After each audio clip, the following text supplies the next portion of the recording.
On the third day, a wedding took place at Cana in Galilee. Jesus' mother was there, and Jesus and his disciples had also been invited to the wedding. When the wine was gone, Jesus' mother said to him, "They have no more wine." "Woman, why do you involve me? Jesus replied. My hour has not yet come." His mother said to the servants, "Do whatever he tells you." Nearby stood 6 stone water jars, the kind used by the Jews for ceremonial washing, each holding from 20 to 30 gallons. Jesus said to the servants, "Fill the jars with water."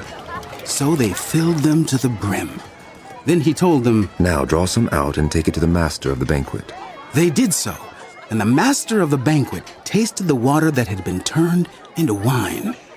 He did not realize where it had come from, though the servants who had drawn the water knew.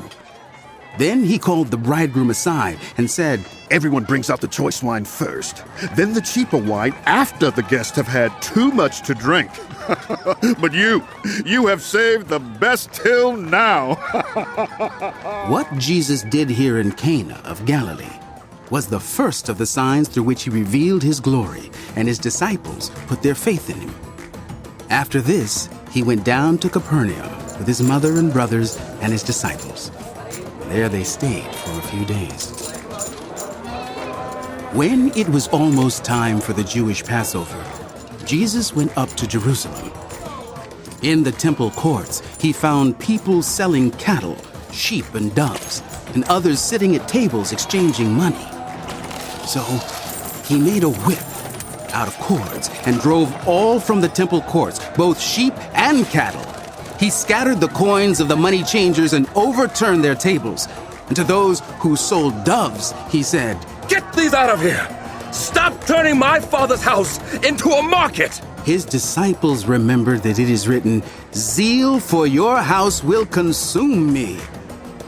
The Jews then responded to him, "What sign can you show us to prove your authority to do all this?" Jesus answered them, "Destroy this temple, and I will raise it again in 3 days." They replied, "It has taken 46 years to build this temple, and you are going to raise it in 3 days." But the temple he had spoken of was his body. After he was raised from the dead, his disciples recalled what he had said. Then they believed the scripture and the words that Jesus had spoken. Now, while he was in Jerusalem at the Passover festival, many people saw the signs he was performing and believed in his name.